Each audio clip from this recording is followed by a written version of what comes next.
राधे राधे दोस्तों, जैसे कि बात करते हैं चक्रवृद्धि ब्याज की। चक्रवृद्धि ब्याज में साधारण ब्याज और चक्रवृद्धि ब्याज में इतना अंतर होता है कि चक्रवृद्धि ब्याज में आपके ब्याज पे ब्याज लगती है। तो हम इसको समझते हैं। इसमें क्या कह रहे हैं कि 45,000 की राशि पर 10% वार्षिक दर से 2 वर्ष के अंत में कितना चक्रवृद्धि ब्याज देना होगा। तो इसका फॉर्मूला भी है, लेकिन हम ट्रिक से समझते हैं कि चक्रवृद्धि ब्याज किस तरह से निकालते हैं। जैसे कि सिंपल है, बिल्कुल जैसे हम निकालते आए हैं ब्याज। सिंपल मतलब सिंपल इंटरेस्ट जो निकालते हैं PRT/100, उसी फॉर्मूले से निकालते हैं।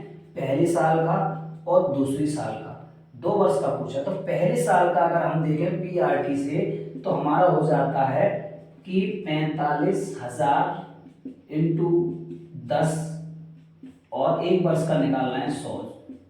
तो हमने देखा 4500 रुपये, तो 4500 रुपये आ गया 10% से 4500।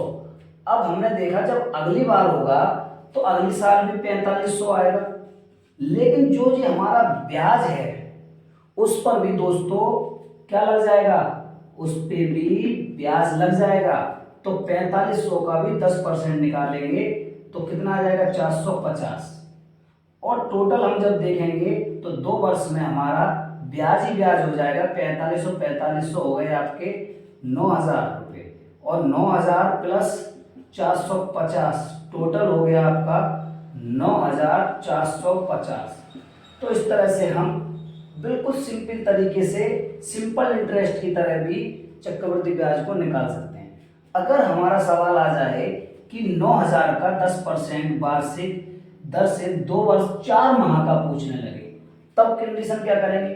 तो सिंपल उसमें भी यही करना है कि पहले साल का इंटरेस्ट 10% का तो हमने देखा कितना हो जाएगा 900 रुपये, और दूसरी साल का भी क्या हो जाएगा 900 रुपये। लेकिन 900 रुपये होगा, 900 पर फिर ब्याज पर ब्याज लग जाएगा तो 90 रुपये फिर आ गया। लेकिन हमसे तीसरी साल में जब हम गए तो हमसे 4 माह का पूछ रहा है तीसरी साल में, तो 2 तक तो थे। लेकिन तीसरी साल में जब हम सिंपल इंटरेस्ट देखेंगे तो जैसे कि मैंने सिंपल इंटरेस्ट में समझाया था, फिर भी इसमें दोबारा समझा रहा हूं। जैसे कि PRT, पी हमारा क्या है 9,000 रुपये, 9,000 रुपये। आर क्या है, दर हमारी 10, और समय कितना है 4 माह। 4 माह मतलब 4/12 और 1/3। तो अब हमने देखा 3 से भाग दे दिया और इंटू 100, 0 से हमारा 0 कट गया, और 3 तिया 9 मतलब 300 रुपये आ गया। तो ये तो हमारे मूलधन पर आया दोस्तों, लेकिन अब ये टोटल हमारा 2 साल का ब्याज पे भी हमसे पैसा लिया जाएगा, तो उसका भी हम सिंपल इंटरेस्ट निकालेंगे। कितना हो गया 900, 900, 1800, 1890।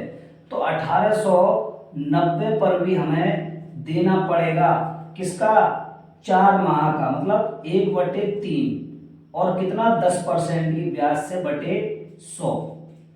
अब 0 से 0 उड़ा दिए और 3 से मैंने भाग दिए, 3 6 18, 3 3 9 मतलब 63 रुपये। और अब मैं इनको जब टोटल करूंगा दोस्तों, टोटल करूंगा तो 9 गुना 9 दूनी 18, 1800 और 3 3 हो गए 2100, 2100 प्लस 90 और 63, 153। तो मैंने देखा कितना हो गया दोस्तों, 2253 रुपये हो गया। तो देखिए इस तरह से हम बहुत सिंपल तरीके से निकाल सकते। तो दोस्तों इसी तरह से तीसरा सवाल, 16,000 10% वार्षिक दर से 1 वर्ष का चक्रवृद्धि ब्याज पूछा है दोस्तों, लेकिन इसमें ब्याज छमाही है। जब ब्याज छमाही पूछा जाता है तो वार्षिक ब्याज की दर आधी रह जाती है। जब यहाँ पर 10% है तो हमारी दर लगेगी अब 5% की। जब यहाँ पर वर्ष 1 वर्ष दे रखा है तो वर्ष हो जाता है दोना, 2 वर्ष हो जाएंगे। तो निकालेंगे सेम उसी स्टेप से जैसे हमने आपको ऊपर बताया था, सेम उसी से। और 16,000 का 16,000 इंटू दर हमारी 5% आधी रह गई, इंटू 1 वर्ष का निकालना है 100, 0 से 0 कट गया, और 16 पंजे 80 मतलब 800 रुपये आ गया। तो पहली साल 800 आया तो दूसरी साल भी दोस्तों 800 आएगा, लेकिन ब्याज पर ब्याज लग जाएगी तो 80 रुपये और। तो टोटल देखते हैं 800 800 1600 और 1680 रुपये। तो ये हमने इस तरह से शॉर्ट में निकाल लिया। तो ये हमारा सिंपल इंटरेस्ट।